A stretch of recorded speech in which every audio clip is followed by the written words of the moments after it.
নির্দিষ্ট সময় পর পর পোস্ট দিতে গিয়ে আমাদের হিমশিম খেতে হয়, কারণ অনেক সময় কন্টেন্ট তৈরি থাকে না, অনেক সময় অফিসিয়াল কাজে ব্যস্ত থাকি। তাদের জন্য একটা পরামর্শ আছে, সেটা হচ্ছে আপনি অবসর সময়ে কন্টেন্ট তৈরি করে রাখবেন এবং ফেসবুকে শিডিউল অনুযায়ী আপনি পোস্ট করার জন্য অপশন আছে, সেই অপশনে কাজ করবেন।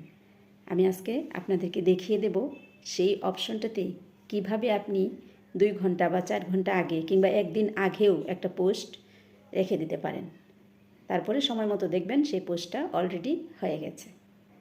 চলুন তাহলে সেটা দেখে নিই কীভাবে আমরা শিডিউল পোস্ট করব। আমরা সাধারণত যে নিয়মে পোস্ট করি সেই নিয়মেই পোস্ট তৈরি করব।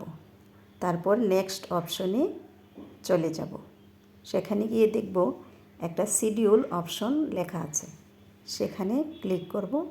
পুশ নাও শিডিউল অপশন আছে, শিডিউল অপশনে দেওয়ার পরে দেখবেন একটা ঘড়ি আসবে, তারিখ সব কিছু আসবে।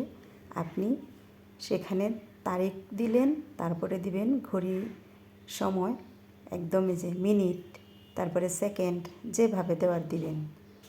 এরপর আপনি সেভ অপশনে ক্লিক করবেন। এই যে মনে হয় যদি যে না পোস্টটা ঠিক হয় না এই টাইম, তাহলে আবার আপনি ঠিক করে নিতে পারেন। এরপরে সেভ অপশনে ক্লিক করবেন, শিডিউল